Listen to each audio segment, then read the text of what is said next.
TG. മോഹൻദാസിനെ police arrest ചെയ്തു. Thiruvananthapuram cyber police ടി.ജിക്കെതിരെ എടുത്ത കേസിനെ തുടർന്നാണ് നടപടി. എന്നിട്ട് ടി.ജിയെ പോലീസ് അറസ്റ്റ് ചെയ്തു, ജീപ്പിൽ കയറ്റി കൈവിലങ്ങുകൾ അണിയിച്ചാണ് ടി.ജി. മോഹൻദാസിനെ കയറ്റുന്നത്.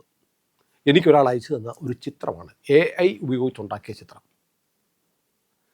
ആ ചിത്രം AI ഉപയോഗിച്ചുണ്ടാക്കിയതാണ്. എൻ്റെ ഒരു സുഹൃത്ത് പറഞ്ഞ ആ ചിത്രം ഉണ്ടാക്കിയിരിക്കുന്നത് ജർമ്മനിയിൽ നിന്ന് ആരോ ഉണ്ടാക്കിയതാണത്രേ. എന്നിട്ട് ഇത് പ്രചരിപ്പിക്കുകയാണ്. ടി.ജിയെ അറസ്റ്റ് ചെയ്യുന്നു. എന്താ ടി.ജിയെ അറസ്റ്റ് ചെയ്യാനുള്ള കാരണം? ഇപ്പോൾ ഇവരെ അറസ്റ്റ് ചെയ്യുമെന്ന് ആഗ്രഹിക്കുന്നവരെ സന്തോഷിപ്പിക്കുന്ന ഒരു കാര്യമുണ്ട്. ടി.ജിക്കെതിരെ സൈബർ പോലീസ് BNS 192 കലാപത്തിന് പ്രേരിപ്പിക്കൽ. ടി.ജി ഈ നാട്ടിൽ കലാപം ഉണ്ടാക്കാൻ രാവിലെ ഇറങ്ങിക്കോടാ, വടിവാളും വെട്ടുകത്തിയും പെട്രോൾ ബോംബും ഡീസലും ഒക്കെ ആയിട്ട് ഇറങ്ങിക്കോ, കത്തിച്ചോ എന്ന് പറഞ്ഞ് കലാപത്തിന് ആഹ്വാനം ചെയ്തു. പിന്നെ ഭയമുണ്ടാക്കി. BNS 35(3)(1)B വകുപ്പ് പ്രകാരം ഭയം ജനിപ്പിച്ചു. IT ആക്ട് 66, കേരള പോലീസ് ആക്ടിലെ 120 തുടങ്ങിയ വകുപ്പുകളിട്ട് ടി.ജിയെ പൂട്ടും എന്നാണ് പറയുന്നത്. ശരി, കേസെടുക്കാം. കേസെടുത്താൽ ആ കേസ് തെളിയിക്കണം. ചിലരുടെ ധാരണ ടി.ജിയെ ഈ വകുപ്പുകൾ ചുമത്തിയാൽ ഉടനെ ടി.ജിനെ അറസ്റ്റ് ചെയ്യും, വീട് വളഞ്ഞ് അറസ്റ്റ് ചെയ്യും. എന്നിട്ട് നേരത്തെ പറഞ്ഞ പോലെ കൈവിലങ്ങൊക്കെ കിട്ടും, അറസ്റ്റ് ചെയ്ത് ജീപ്പിൽ കയറ്റിക്കൊണ്ട് പോകും എന്നാണ് കരുതുന്നത്. പക്ഷെ ഞാൻ നോക്കിയിട്ട് ഇതൊക്കെ ബെയിലബിൾ ഒഫൻസാണ് എന്ന് പറഞ്ഞാൽ ജാമ്യം കിട്ടാവുന്ന വകുപ്പാണ് പോലീസ് ചാർജ് ചെയ്താൽ പോലും. പിന്നെ എന്തിനാണ് ഇവരിങ്ങനെ ചിത്രങ്ങൾ പ്രചരിപ്പിക്കുന്നത്? സത്യം, ഒരു സന്തോഷം. ഇത് നെതന്യാഹു മരിച്ചു എന്നും പറഞ്ഞ് നെതന്യാഹു മരിച്ചു കിടക്കുന്ന ചിത്രമൊക്കെ ഇട്ട് സുഡാപ്പികൾ ആഘോഷിച്ചില്ല. അതുപോലെ കേരളത്തിലെ ഇടതുപക്ഷക്കാർക്കും അതേപോലെ തന്നെ സുഡാപ്പികൾക്കും ഏറ്റവും വലിയ തലവേദന ഉണ്ടാക്കിയിരിക്കുന്ന ഒരു മനുഷ്യനാണ് ഏതാണ്ട് 70 വയസ്സിന് മുകളിൽ പ്രായമുള്ള, ഞാൻ ആദരപൂർവ്വം ടി.ജി ചേട്ടാന്ന് വിളിക്കുന്ന ടി.ജി. മോഹൻദാസ്. ഞാനും അദ്ദേഹവുമായിട്ട് ഒരുപാട് ഡിബേറ്റുകൾ ഇരുന്നിട്ടുണ്ട്. എന്നെ സംബന്ധിച്ച് എൻ്റെ ജീവിതത്തിൽ ഏറ്റവും സന്തോഷമുണ്ടാക്കിയിട്ടുള്ള ഡിബേറ്റുകൾ ടി.ജിയുമായിട്ടുള്ള ഡിബേറ്റുകളാണ്. ആ ഡിബേറ്റുകളെക്കുറിച്ച് ഇപ്പോഴും നമ്മുടെ പ്രേക്ഷകർ പറയാറുണ്ട്. ചില കാരണങ്ങളാൽ അദ്ദേഹത്തിൻ്റെ ആരോഗ്യ പ്രശ്നവും സമയക്കുറവും ഉൾപ്പെടെയുള്ള ചില പ്രശ്നങ്ങൾ മൂലം നമ്മുടെ ചാനലിൽ വരാൻ കഴിയുന്നില്ല. എന്തായാലും ടി.ജി എവിടെയാണ്? ടി.ജി ഒളിവിലാണ്. കഴിഞ്ഞ ദിവസം ഒരാളിലൂടെ ടി.ജി എൻ്റെ ഒരു ടി.ജിയുടെയും എൻ്റെയും ശത്രുവാണ്, എന്നാലും എന്നോട് ലോഹിയുണ്ടെന്ന് ഭാവിക്കുന്ന ഒരാൾ പറയാം, നിങ്ങൾ ടി.ജി ഒളിവ് പോയില്ലേ? എടാപ്പനെ, ഞാൻ അദ്ദേഹത്തോട് പറഞ്ഞു, ഞാൻ ടി.ജിയെ വിളിച്ചു. ഈ വിവാദമൊക്കെ ഉണ്ടായതിനു ശേഷം ഞാൻ ടി.ജിയെ വിളിക്കുമ്പോൾ ടി.ജി എന്നോട് പറഞ്ഞത് മട്ടാഞ്ചേരിയിലെ ഒരു ചായക്കടയിൽ ഇരുന്ന് ഒരു ഉഴുന്നുവടയും ചായയും കുടിച്ചുകൊണ്ടിരിക്കുകയാണ് എന്ന് ടി.ജി പറഞ്ഞു. ചായക്കടയിൽ ഒളിവിൽ പോകുന്നതിനെക്കുറിച്ച് ഞാൻ കേട്ടിട്ടില്ല. ഏതായാലും ടി.ജിക്കെതിരെ ഇത്രയും വകുപ്പുകൾ ചുമത്തിയിട്ടുണ്ട്. അതിൻ്റെ പേരിൽ ടി.ജിയെ അറസ്റ്റ് ചെയ്യണമെന്ന്, ഒരു ദിവസമെങ്കിലും ജയിലിലിടണം, PC ജോർജിനെ ഒരു ദിവസമെങ്കിലും അകത്തിട്ട് പൂട്ടണം എന്ന് പറഞ്ഞിട്ടില്ലേ? പറ്റുമെങ്കിൽ ടി.ജിയെ അതുപോലെ അകത്തിടണം. എന്നിട്ട് ഒരു 4 ഇടി കൊടുക്കാമെങ്കിൽ അതും കൊടുക്കണം എന്ന് ആഗ്രഹിക്കുന്ന ആളുകളുടെ ചേതോവികാരത്തിന് കാരണം എന്താണ്? ഞാൻ ആലോചിച്ചിട്ടുണ്ട്. കാരണം ടി.ജിയുടെ മുന്നിൽ പിടിച്ചു നിൽക്കാൻ കഴിയില്ല. അസാധ്യമായ അപാരമായ അറിവുള്ളൊരു മനുഷ്യനാണ്. പിന്നെ ഒരുപാട് പേർക്ക് അറിവുണ്ട്. ഈ അറിവ് കൃത്യസമയത്ത് പ്രയോഗിക്കേണ്ടിടത്ത് ചാട്ടുളി പോലെ പ്രയോഗിക്കുക എന്നുള്ള ഒരു സ്കില്ലാണ്. കേരളത്തിലെ ഏറ്റവും നല്ല ഡിബേറ്റർമാരിൽ ഒരാൾ ടി.ജി മോഹൻദാസാണ്. ഒരു തർക്കവുമില്ല. കേരളത്തിലെ ചാനലുകളിലെല്ലാം ഒരു കാലത്ത് ടി.ജിയെ വിളിക്കുമായിരുന്നു. ഇപ്പോൾ ഈ നമ്മുടെ ചാനൽ ചർച്ചകളിൽ ഈ ചാനലിലെ ആങ്കർമാർ ജഡ്ജിമാരായിട്ടായിരിക്കുന്നത്. അവരങ്ങ് വിധിക്കും.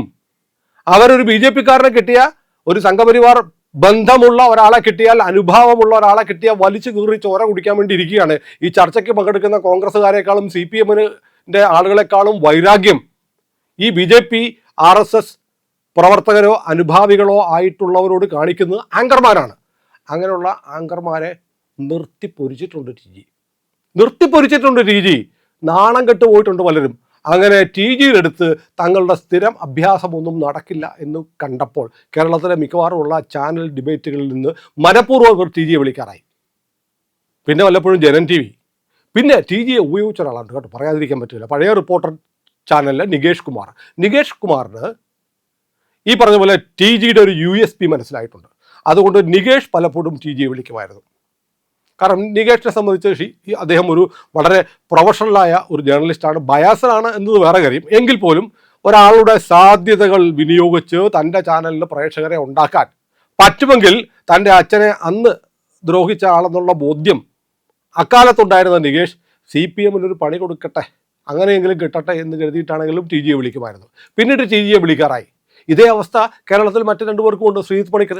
ശ്രീജിത്തിനെ വിളിക്കില്ല. കേരളത്തിൽ ഏറ്റവും കൂടുതൽ ആധികാരികമായി വിഷയങ്ങൾ പഠിച്ച് അവതരിപ്പിക്കുന്ന ഒരാളാണ് ശ്രീജിത്തിനെ എത്ര ചാനലിൽ വിളിക്കുന്നുണ്ട്? ശ്രീജിത്തിൻ്റെ ഡിബേറ്റുകൾ കണ്ടിരുന്നാൽ നമുക്ക് ഒരുപാട് പുതിയ വിവരങ്ങൾ കിട്ടും. അതുകൊണ്ട് തന്നെ ആങ്കർമാരുടെയും ആ വിഷയം അവതരിപ്പിക്കുന്നവരുടെയും ലക്ഷ്യം നടക്കാത്തതുകൊണ്ട് ഏഷ്യാനെറ്റ് ഒഴികെ വേറൊരു ചാനലിലും ശ്രീജിത്തിനെ വിളിച്ച് കാണാറില്ല. ജയശങ്കറിൻ്റെ കാര്യം അങ്ങനെയാണ്. കേരളത്തിലെ പല ആളുകളും പ്രത്യേകിച്ച് CPM-ൻ്റെ ആളുകൾ ജയശങ്കറും ശ്രീജിത്ത് പണിക്കരും ഉണ്ടെങ്കിൽ ഞങ്ങൾ ചർച്ചയിൽ പങ്കെടുക്കില്ല എന്ന് പറയും. എന്താണ് കാരണം? അവർ തെറി പിടിക്കുമോ? ഇല്ലല്ലോ. ജയശങ്കറും ശ്രീജിത്ത് പണിക്കരും ആരെയും ചീത്ത വിളിച്ച് ഞാൻ കണ്ടിട്ടില്ല. അവരെ കയറി കൈകാര്യം ചെയ്യുന്നത് കണ്ടിട്ടില്ല. വളരെ കൃത്യമായി ഇവർ പറയുന്ന കാര്യങ്ങളെ പൊളിച്ചടുക്കി വസ്തുതകളായി അവതരിപ്പിക്കാൻ കഴിയുന്ന ഡിബേറ്റർമാർ വന്നാൽ ഓടി ഒളിക്കും കേരളത്തിലെ മാപ്പറകൾ, കേരളത്തിലെ രാഷ്ട്രീയക്കാർ, കേരളത്തിലെ CPM-കാരും സുഡാപ്പികളും ഇസ്ലാമിസ്റ്റുകളും. അതുകൊണ്ട് ഇവർക്ക് കണ്ണിലെ കരടാണ് ശ്രീജിത്ത് പണിക്കർ, അഡ്വക്കേറ്റ് ജയശങ്കർ, TG മോഹൻദാസ്. ശ്രീജിത്ത് പണിക്കരുടെ ഒരു കാര്യം അറിയില്ലേ? ശ്രീജിത്ത് ദിലീപ് കേസിന്റെ വിധി വന്നപ്പോൾ വിധി എടുത്തു വെച്ച് അതിലെ കാര്യങ്ങൾ ഓരോന്നായി എടുത്തു വെച്ച് വിശദീകരിക്കാൻ തുടങ്ങി. ആ കോടതി വിധിയിൽ ഈ പോലീസ് ദിലീപിനെ ഫാബ്രിക്കേറ്റഡായ തെളിവുകൾ ഉണ്ടാക്കി എങ്ങനെ പ്രതിയാക്കി എന്ന് കോടതി അക്കമിട്ട് എണ്ണി പറഞ്ഞത് ട്രാൻസ്ലേറ്റ് ചെയ്ത് ആളുകൾക്ക് മനസ്സിലാകുന്ന ഭാഷയിൽ 4-5 എപ്പിസോഡുകളായി ശ്രീജിത്ത് പണിക്കർ ചെയ്തു. അത് ഒരുപാട് പേർക്ക് പൊള്ളി. ദിലീപുമായി ബന്ധപ്പെട്ട നടിയെ പീഡിപ്പിച്ചു എന്ന കേസിൽ ദിലീപിൻ്റെ പങ്ക് എന്ന തരത്തിൽ പ്രചരിപ്പിക്കപ്പെട്ട പല കാര്യങ്ങളും വ്യാജമായിരുന്നു എന്ന് തെളിയിച്ച ആ എപ്പിസോഡുകളുടെ പേരിൽ ശ്രീജിത്ത് പണിക്കരെ വിലക്കണം, ശ്രീജിത്തിനെതിരെ കേസെടുക്കണമെന്ന് പറഞ്ഞു. ചില ആളുകൾ എന്താണ് ശ്രീജിത്ത് ചെയ്തത്? ഒരു കോടതിയുടെ ജഡ്ജ്മെൻ്റ് എടുത്ത് അതിൻ്റെ പരിഭാഷ മലയാളത്തിലാക്കി വീഡിയോ ചെയ്തു. അപ്പോൾ ശ്രീജിത്തിനെ അറസ്റ്റ് ചെയ്യണം, ശ്രീജിത്തിനെ ലോക്കപ്പിലിടണം, ഇടിക്കണം, നിരോധിക്കണം എന്നൊക്കെ പറഞ്ഞ ആളുകളുണ്ട്. ഇവരൊക്കെയാണ് ആവിഷ്കാര സ്വാതന്ത്ര്യം, അഭിപ്രായ സ്വാതന്ത്ര്യം ഇതിനു വേണ്ടിയൊക്കെ വർത്തമാനം പറയുന്നത്. അതുപോലെയാണ് ഇപ്പോൾ TGയുടെ കാര്യം. TGയെ സംബന്ധിച്ച് TG എന്താ പറഞ്ഞത്? 2 കാര്യങ്ങളാണ് TGയെ കുറിച്ച് പറഞ്ഞത് കേട്ടത്. ഞാൻ ഈ വീഡിയോ കണ്ടിട്ടില്ല കേട്ടോ, കാരണം എനിക്ക് കാണാൻ സമയമില്ല, തിരക്കുണ്ട്, അത്യാവശ്യം തിരക്കുണ്ട്, ചിലൊരു യാത്രയൊക്കെ ആയിരുന്നുകൊണ്ട് ഞാൻ TGയുടെ വിവാദ വീഡിയോകൾ കണ്ടിട്ടില്ല. ഞാൻ കേട്ട അറിവ് വെച്ച് പറയുകയാണ്. ഒന്ന്, ദില്ലിയിലെ സമരം നടക്കുമ്പോൾ ഞാനായിരുന്നു പ്രധാനമന്ത്രിയെങ്കിൽ ഞാൻ കർഫ്യൂ പ്രഖ്യാപിക്കും, അക്രമം നടത്തുന്നവരെ വെടിവെക്കാൻ പറയുമായിരുന്നു, വെടിവെച്ച് കുറേ പേരൊക്കെ ചാവും, അവരെയൊക്കെ എടുത്ത് ആശുപത്രിയിൽ കൊണ്ടുപോകും, പോസ്റ്റ്മോർട്ടം ചെയ്യും. പോസ്റ്റ്മോർട്ടം എന്നുള്ള വാക്ക് അദ്ദേഹം ഉപയോഗിച്ചതെന്ന് എനിക്കറിയില്ല. ഇങ്ങനെ പറഞ്ഞു. ഹൈപ്പോത്തറ്റിക്കലാണ്, സാങ്കല്പികമാണ്. ഈ പറഞ്ഞ കാര്യങ്ങൾ സംഭവിക്കണമെങ്കിൽ ആദ്യം TG ഇന്ത്യയുടെ പ്രധാനമന്ത്രി ആവണം, എന്നിട്ട് ഇതുപോലൊരു കലാപം ഉണ്ടാവണം, കലാപത്തിൽ അക്രമം ഉണ്ടാവണം, അപ്പോൾ TG കർഫ്യൂ പ്രഖ്യാപിക്കണം, കർഫ്യൂ ലംഘിച്ച് പിന്നെയും അക്രമം നടക്കണം, അപ്പോൾ പട്ടാളത്തിന് അല്ലെങ്കിൽ പോലീസിന് വെടിവെക്കാൻ ഉത്തരവ് കൊടുക്കണം. ഇത്രയും കാര്യങ്ങൾ ഒത്തുചേർന്നല്ലേ ഈ സംഭവം ഉണ്ടാവുള്ളൂ. പണ്ടൊരാൾ പറഞ്ഞതുപോലെ പുഴയുടെ അക്കരെ നിൽക്കുന്ന ഒരാൾ കയ്യിലിരിക്കുന്ന കാലംകൊട ഒടിച്ച് അതിൻ്റെ കമ്പി എടുത്ത് കൈ പിടിച്ചു. എന്താ ഈ ചെയ്യുന്നതെന്ന് ചോദിച്ചപ്പോൾ അയാൾ പറഞ്ഞത്രേ, അല്ല അപ്പുറത്തൊരു പട്ടി, പുഴയ്ക്ക് അക്കരെ ഒരു പട്ടി കുരയ്ക്കുന്നുണ്ട്, ആ പട്ടി കുരയ്ക്കുന്ന പട്ടിയുടെ തുടൽ പൊട്ടുകയോ ആ പട്ടി വെള്ളത്തിൽ ചാടി പുഴ നീന്തി ഇപ്പുറത്തെത്തുകയും ചെയ്താൽ എന്നെ കടിക്കില്ലേ? അപ്പോൾ ഈ പട്ടിയെ അടിച്ചു കൊല്ലാൻ വേണ്ടി ഞാൻ ഇപ്പോഴേ ഈ കാലംകൊടയുടെ കമ്പി ഊരിയെടുക്കുകയാണ് എന്ന് പറഞ്ഞ പഴയ ഒരു കഥയിലെ കഥാപാത്രത്തെ പോലെ TGയെ കണ്ടിട്ട് പറയാണ്, TG സമരത്തിൽ പങ്കെടുക്കുന്നവരെ വെടിവെച്ച് കൊല്ലണം എന്ന് പറഞ്ഞു. അപ്പം ഞാനൊരു കാര്യം പറയട്ടെ, ഞാനൊരു കാര്യം ഇപ്പോൾ പറയാൻ പോവാം. ദില്ലിയിലെ നമ്മുടെ പാർലമെൻറ്റ് ഇന്ത്യയിലെ ജനാധിപത്യത്തിൻ്റെ ശ്രീകോവിലാണ്. അതിന് തൊട്ടടുത്താണ് ജന്തർ മന്തർ, കഷ്ടിച്ച് 1.5-2 കിലോമീറ്ററേ ഉള്ളൂ. അവിടെ ഈ വയലൻ്റ് ആയിട്ടുള്ള മോബ് കൂടുന്നു, കർഷക സമരക്കാർ ട്രാക്ടർ ഉരുട്ടിക്കൊണ്ടുവരുന്നു. അങ്ങനെയൊക്കെ വരുമ്പോൾ പ്രധാനമന്ത്രി അടക്കം, പ്രതിപക്ഷ നേതാവ് അടക്കം, പാർലമെൻറ്റ് അംഗങ്ങളടക്കം ഉള്ള VVIPകൾ ഇരിക്കുന്ന സ്ഥലമാണ് പാർലമെൻറ്റ്. ഈ പാർലമെൻറ്റിൽ ഇരിക്കുന്ന ആളുകളുടെ സുരക്ഷ വലിയ പ്രശ്നമാണ്. ജന്തർ മന്തർ അടക്കമുള്ള സമരഭൂമി ഇത്ര അടുത്ത് ആയതുകൊണ്ട്. അതുകൊണ്ട് ഒരു കാര്യം ചെയ്യും, പാർലമെൻറ്റ് അവിടുന്ന് മാറ്റണം. പാർലമെൻറ്റ്, ഞാൻ ഇന്ത്യൻ പ്രധാനമന്ത്രി ആയാൽ ഈ പാർലമെൻറ്റ് അവിടുന്ന് ഞാൻ മാറ്റും. എന്നിട്ട് രാജസ്ഥാൻ മരുഭൂമി കൊണ്ടുവെക്കും. എന്നിട്ട് ഇപ്പോൾ പാർലമെൻറ്റ് ഇരിക്കുന്ന സ്ഥലത്ത് ഞാൻ കപ്പ നടും. എന്ത്? ഇന്ത്യയുടെ പാർലമെൻറ്റിനെ അപമാനിച്ചു, എന്നെ അങ്ങ് അറസ്റ്റ് ചെയ്താ വെക്കണ വിലക്ക് ഇങ്ങനെ പറയാൻ പറ്റുമോ? നമുക്ക് ഓരോരുത്തർക്കും നമ്മളെ ഏതെങ്കിലും ഒരു പദവിയിലെത്തിയാൽ എനിക്ക് ഒരു ഇപ്പോഴത്തെ കേരള ബമ്പർ 50 കോടിയാണ്, 50 കോടി അടിച്ചാൽ ഞാൻ എന്തൊക്കെ ചെയ്യും എന്ന് പറഞ്ഞാൽ എന്നെ ശിക്ഷിക്കാൻ പറ്റുമോ? അതുപോലെയാണ് TG പറഞ്ഞത്, ഞാൻ പ്രധാനമന്ത്രിയാവുകയും ഞാൻ പ്രധാനമന്ത്രിയായിരിക്കുമ്പോൾ ഇതുപോലെ അക്രമാസക്തമായ ഒരു കലാപം ഉണ്ടാവുകയും ചെയ്താൽ കർഫ്യൂ പ്രഖ്യാപിച്ച് വെടിവെക്കാൻ ഞാൻ പറയും. ലോകത്തൊരിടത്തും ആരും വെടിവെച്ചിട്ടില്ലേ? ഇപ്പോൾ ഒരു പോലീസിൻ്റെ വണ്ടി ഇങ്ങനെ വിരലുകൊണ്ട് തള്ളി നിർത്തിയ ഒരു വീരവനിതയുടെ ചിത്രം കാണുന്നില്ലേ? ടിയാനൻമെൻ സ്ക്വയറിൽ ടാങ്ക് വന്നപ്പോൾ ഒരു ചെറുപ്പക്കാരൻ ഇങ്ങനെ നിന്നു. മുമ്പൊരു വീഡിയോ ഞാൻ പറഞ്ഞ പോലെ അവനെ വടിച്ചെടുത്തു സ്പൂഡ് കൊണ്ട്. ചൈനയിൽ സമരം ചെയ്ത, ടിയാനൻമെൻ സ്ക്വയറിൽ സമരം ചെയ്ത വിദ്യാർത്ഥികളോട് ചൈനീസ് സർക്കാർ എന്താ ചെയ്തത്? ടാങ്ക് കയറ്റിക്കൊന്നു. ആ ചൈനയെ ചങ്കിലെ ചൈന എന്ന് വിളിക്കുന്നു പറഞ്ഞ നമ്മുടെ നാട്ടിലില്ലേ? ചൈനയിലേക്ക് നോക്കി ഇന്ത്യക്കൊരു പ്രശ്നം വന്നാൽ, ചൈനയും ഇന്ത്യയും തമ്മിലൊരു പ്രശ്നം വന്നാൽ ചൈനയാണ് പ്രധാനമെന്ന് പറയുന്നവരില്ലേ? കോടിയേരി ബാലകൃഷ്ണൻ മരിക്കുന്നതിന് ഏതാനും മാസങ്ങൾക്ക് മുമ്പല്ലേ പറഞ്ഞത് അമേരിക്കയും ഇന്ത്യയും കൂടെ ചേർന്ന് ചൈനയെ വളഞ്ഞിട്ട് ആക്രമിക്കുകയാണെന്ന്. അപ്പോൾ ടിയാനൻമെൻ സ്ക്വയറിൽ ആളുകളെ, വിദ്യാർത്ഥികളെ ടാങ്ക് കയറ്റിക്കൊന്ന ചൈനയ്ക്ക് ഇവിടെ ആരാധകരുണ്ട്. ഇപ്പോൾ ഫെബ്രുവരി 28-നാണ് ഖമനയി ചത്തത് അമേരിക്കയുടെ ആക്രമണത്തിൽ. അതിന് ഏതാനും മാസങ്ങൾക്ക് മുമ്പ് ഇറാനിൽ വലിയ തോതിൽ വിദ്യാർത്ഥികളുടെയും യുവാക്കളുടെയും പ്രക്ഷോഭം ഉണ്ടായി. വെടിവെച്ച് കൊന്നു ആയിരക്കണക്കിന് ആളുകളെ. കേരളത്തിലെ മാധ്യമങ്ങളൊന്നും റിപ്പോർട്ട് ചെയ്തില്ല. സമരം ചെയ്ത വിദ്യാർത്ഥികളും യുവാക്കളും അടങ്ങുന്ന ആയിരക്കണക്കിന് ആളുകളെ കഴിഞ്ഞ ഡിസംബർ മാസത്തിൽ, 2025 ഡിസംബർ മാസത്തിൽ ഖമനയുടെ പട്ടാളം വെടിവെച്ച് കൊന്ന് കുഴിച്ചുമൂടി. ആ ഇറാൻ സർക്കാരിനെ, ഖമനയെ സ്നേഹിക്കുന്ന ആളുകൾ ഇവിടെയുണ്ട്. അപ്പോഴാണ് ഇന്ത്യയിൽ സമരം ചെയ്തവരെ തികച്ചും ഈ വണ്ടി തള്ളിയ പെൺകുട്ടി ഇപ്പോഴും ഉണ്ട്, അവിടെ കലാപം നടത്തിയവർ ഇപ്പോഴും ഉണ്ട്, പോലീസിനെ ആക്രമിച്ചവർ ഇപ്പോഴും ഉണ്ട്, അവിടുത്തെ DCPയെ അടിച്ച് അത്യാസന്ന നിലയിലാക്കിയ ചെറുപ്പക്കാർ ഇപ്പോഴും ജീവനോടെ ഉണ്ട്. ഇന്ത്യയിൽ ജനാധിപത്യം ഉള്ളതുകൊണ്ടാണ്. മോദി നിങ്ങൾ വിളിക്കുന്ന അത്രയും ഫാസിസ്റ്റ് അല്ലാത്തത് കൊണ്ടാണ്. അപ്പോഴാണ് ഒരാൾ ഹൈപ്പോത്തറ്റിക്കലായിട്ട് പറഞ്ഞത് ഇത്രയും വലിയ അക്രമം നടത്തുന്ന ആളുകളെ ഞാനായിരുന്നു പ്രധാനമന്ത്രിയെങ്കിൽ കർഫ്യൂ പ്രഖ്യാപിച്ച് അത് ലംഘിച്ച വെടിവെക്കുമായിരുന്നു. അത് പറയാൻ ഒരു പൗരനുള്ളത് അയാളുടെ കാഴ്ചപ്പാടല്ലേ? ജനാധിപത്യ രാജ്യമല്ലേ? ഞാൻ ഭരണാധികാരിയായാൽ പിള്ളേരെ കൊണ്ട് എസ്സേ എഴുതിക്കാറില്ലേ? നിങ്ങൾ മുഖ്യമന്ത്രിയായാൽ, നിങ്ങൾ പ്രധാനമന്ത്രിയായാൽ എന്തൊക്കെ ചെയ്യും? അത് TG പ്രധാനമന്ത്രിയായാൽ ചിലപ്പോൾ TG അങ്ങനെ ചെയ്യുമെന്ന് പറയുന്നത് എന്താ കുഴപ്പം? ആരെ ഭയപ്പെടുത്തുന്നു? ആരോട് കലാപത്തിന് പ്രേരിപ്പിച്ചു? എനിക്ക് മനസ്സിലാവുന്നില്ല. അതിനകത്തെ ഒരു ക്രൈമിനുള്ള ഇൻഗ്രീഡിയൻസ് എനിക്ക് മനസ്സിലായിട്ടില്ല. നമുക്ക് ഓരോരുത്തർക്കും പറയും. ചിലരൊക്കെ പറയില്ലേ ഞാനാണ് പ്രധാനമന്ത്രിയായാൽ ഞാൻ ഈ രാഷ്ട്രീയക്കാരെ, അഴിമതിക്കാരെയൊക്കെ വെടിവെച്ച് കൊല്ലും എന്ന് എത്രയോ പേർ നിങ്ങളിൽ പലരും പറഞ്ഞിട്ടില്ലേ? ഉണ്ടാവും. എനിക്കങ്ങനെ അധികാരം കിട്ടിയാൽ ഞാൻ കാണിച്ചു കൊടുത്തേനെ. അങ്ങനെ ഒരാൾ ഭാവനയിൽ പറയുന്നത് കുറ്റമാണോ? TG പറഞ്ഞിട്ടുണ്ട്, ഞാനത് സർക്കാസം പോലെ, ആക്ഷേപഹാസ്യം പോലെ പറഞ്ഞതാണ്. പിന്നെ രണ്ടാമത്തെ ആശയം, അദ്ദേഹം സ്ത്രീകളെല്ലാം ബലാത്സംഗം ഇഷ്ടപ്പെടുന്നവരാണ് എന്ന് പറഞ്ഞു എന്നുള്ളതാണ്. ഞാൻ ആ വീഡിയോ കേട്ടിട്ടില്ല കേട്ടോ. അങ്ങനെ TG പറയുമോ? എനിക്കറിയില്ല. കാരണം TGയുടെ വീട്ടിലും TGക്ക് മകളും അമ്മയൊക്കെ ഉണ്ട്. എല്ലാ സ്ത്രീകളും ബലാത്സംഗം ഇഷ്ടപ്പെടുന്നവരാണോ എന്ന് എന്ന് TG പറയും എന്ന് ഞാൻ കരുതുന്നില്ല. ഞാൻ മുമ്പൊരു കാര്യം ഓർമ്മിക്കുന്നുണ്ട്. ഞാനും TGയും തമ്മിൽ സംസാരിക്കുമ്പോൾ ഒരു ടോക്കിൽ ഞങ്ങൾ സംസാരിക്കുകയാണ്. അപ്പോൾ ഈ കമ്മ്യൂണിസ്റ്റുകാരുടെ കമ്മ്യൂൺ ലൈഫ്, ആണും പെണ്ണൊക്കെ ഒരുമിച്ച് താമസിക്കുന്നു, എല്ലാ തരത്തിലും ഒന്നിച്ച് താമസിക്കുന്നു, അതിനെക്കുറിച്ചുള്ള ഒരു വർത്തമാനം TG പറഞ്ഞപ്പോൾ കുറേ ആക്ഷേപം വന്നു. അപ്പോൾ ഞാൻ ചോദിച്ചു, ചേട്ടാ ഇങ്ങനൊരു സംഭവം ഉണ്ടല്ലോ, ചേട്ടൻ പറഞ്ഞതിനെ എതിർക്കുന്ന, അത് അപകീർത്തികരമാണ് എന്ന് പറയുന്ന ആളുകളുണ്ട് എന്ന് പറഞ്ഞു. അപ്പോൾ എന്നോട് TG ഫോണിൽ പറഞ്ഞു, ഞാനൊരു കാര്യം ചെയ്യാൻ, ഞാൻ നാളെ കമ്മ്യൂണിസ്റ്റ് പാർട്ടിയുമായി ബന്ധപ്പെട്ടൊരു പുസ്തകം കൊണ്ടുവരാം എന്ന് പറഞ്ഞു. അങ്ങനെ TGയും ഞാൻ കൊണ്ടിരുന്നു. TG ആ പുസ്തകത്തിലെ പേജുകൾ എടുത്ത് വെച്ച് ഓരോന്നോരോന്നായിട്ട് വായിച്ചു. ഒരു പേര് എനിക്കത് ഓർക്കുന്നില്ല, സബ്ജക്റ്റ് ടു കറക്ഷൻ, എനിക്ക് പേര് ചിലപ്പോൾ തെറ്റിപ്പോവാം. വയലാർ രവിയുടെ അമ്മ ദേവകി കൃഷ്ണ പറഞ്ഞതാണോ അതോ അത് അവരോട് ആരോ പറഞ്ഞിട്ട് അവർ പറഞ്ഞതാണോ അതോ വേറെ ആരെങ്കിലും ആണോ എന്ന് എനിക്കറിയില്ല. പേരിൻ്റെ കാര്യത്തിൽ എനിക്ക് കൃത്യത ഓർമ്മ കിട്ടുന്നില്ല. അതായത് ഒരു സ്ത്രീ ഇവരുടെ കമ്മ്യൂൺ ലൈഫ് കണ്ടിട്ട് അവിടെ താമസിക്കാനോ സന്ദർശിക്കാനോ പോയൊരു സ്ത്രീ പറഞ്ഞു, എന്നെ ഈ വൃത്തികെട്ട നാറിയ പരിപാടിക്ക് കിട്ടത്തില്ല, അതുകൊണ്ട് ഞാനതിനില്ല എന്ന് പറഞ്ഞ് പാർട്ടി വിട്ടുപോയൊരു കഥ ദേവകി കൃഷ്ണനോ മറ്റോ ആരോ പറഞ്ഞത് TG എന്നോട് പറഞ്ഞതല്ല, ഈ പുസ്തകം നോക്കിയിട്ട് വായിച്ച് കേൾപ്പിച്ചു. കമ്മ്യൂൺ ലൈഫ് എന്ന പേരിൽ എന്താണ് കമ്മ്യൂണിസ്റ്റുകാർ ചെയ്തത്, എന്താ തരത്തിലുള്ള കാര്യം. TG ഇത് പറഞ്ഞത് ഞാൻ മനസ്സിലാക്കുന്നത് ദില്ലി സമരവുമായി ബന്ധപ്പെട്ട് രാത്രിയിൽ അവിടെ സമരത്തിൽ പങ്കെടുക്കുന്നവർ ചുംബനവേള നടത്തുന്നതൊക്കെ വീഡിയോ വന്നിട്ടുണ്ട്. നമ്മളും ആ വീഡിയോ ചെയ്തിട്ടുണ്ട്. അവിടെ അനാശാസ്യമായ ചില കാര്യങ്ങൾ നടക്കുന്നു എന്ന തരത്തിലുള്ള ഒരു പ്രയോഗമായിരിക്കാം നടത്തിയത്. മാത്രമല്ല ഇപ്പം ഈ ഔട്ട് ഓഫ് ഫോക്കസിൽ ഇങ്ങനെ പറയുന്നത് കേട്ടു, ഈ TG പെൺകുട്ടികളുടെ വസ്ത്രധാരണത്തെക്കുറിച്ച് പറയുന്നു. TG അങ്ങനെ ഇതിനു മുമ്പ് പറഞ്ഞിട്ടുണ്ട്. TGയെ പോലെ 10, 70, 75 വയസ്സുള്ള ഒരു മുതിർന്ന മനുഷ്യന് അകത്തുള്ളതെല്ലാം പുറത്ത് കാണിക്കുന്ന തരത്തിൽ പെൺകുട്ടികൾ നടക്കുന്നത് കാണുമ്പോൾ ഇഷ്ടപ്പെടാതിരിക്കുന്നത് സ്വാഭാവികമാണ്, അതിനെ വിമർശിക്കാം. അദ്ദേഹം പക്ഷേ പറഞ്ഞത് അങ്ങനെയല്ല. അത്തരം വേഷം ധരിച്ച് പെൺകുട്ടികൾ വരുമ്പോൾ ഫോട്ടോ എടുക്കുന്നവന്മാരുടെ ക്യാമറ മുഖത്തല്ല ഫോക്കസ് ചെയ്യുന്നത് എന്നാണ് TG പറഞ്ഞത്.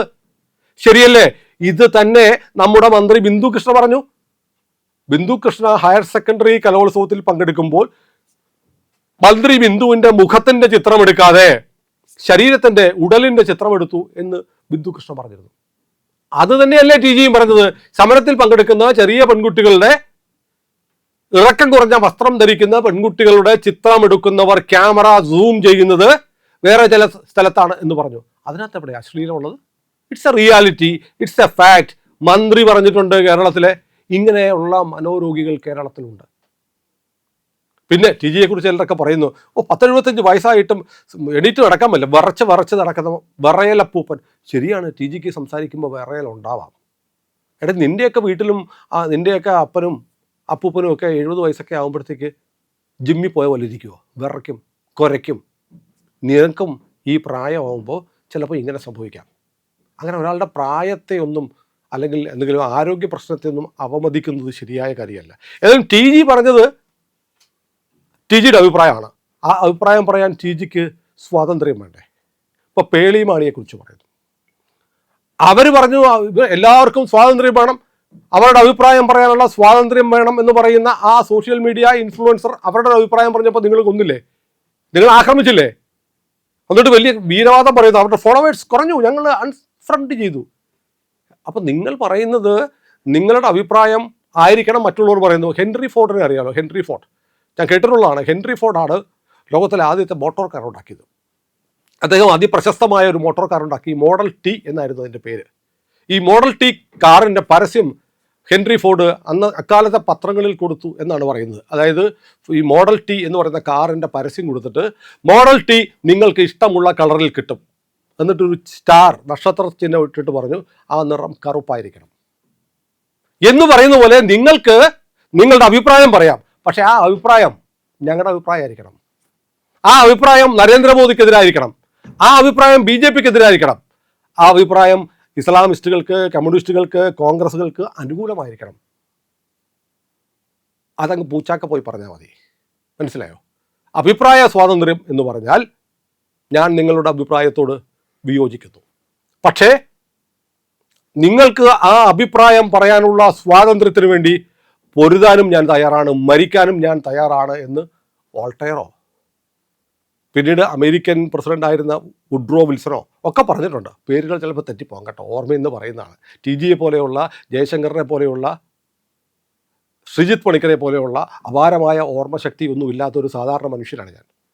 അതുകൊണ്ട് ടി ജിയെ അറസ്റ്റ് ചെയ്യണം എന്ന് ആഗ്രഹിക്കുന്നവർ വിരുദ്ധാഭിപ്രായങ്ങൾ ഉണ്ടാവരുത് എന്ന് ആഗ്രഹിക്കുന്നവരാണ്, എതിർ ശബ്ദങ്ങൾ ഉണ്ടാവരുതെന്ന് ആഗ്രഹിക്കുന്നവരാണ്, നമ്മളെ പൊളിച്ചെടുക്കുന്ന ശബ്ദങ്ങൾ ഉയരാൻ പാടില്ല എന്ന് ആഗ്രഹിക്കുന്നവരാണ്. പിന്നെ ടി ജിയെ സംബന്ധിച്ച് ഒരു അഭിപ്രായം, ടി ജിയെ RSS തള്ളിപ്പറഞ്ഞു.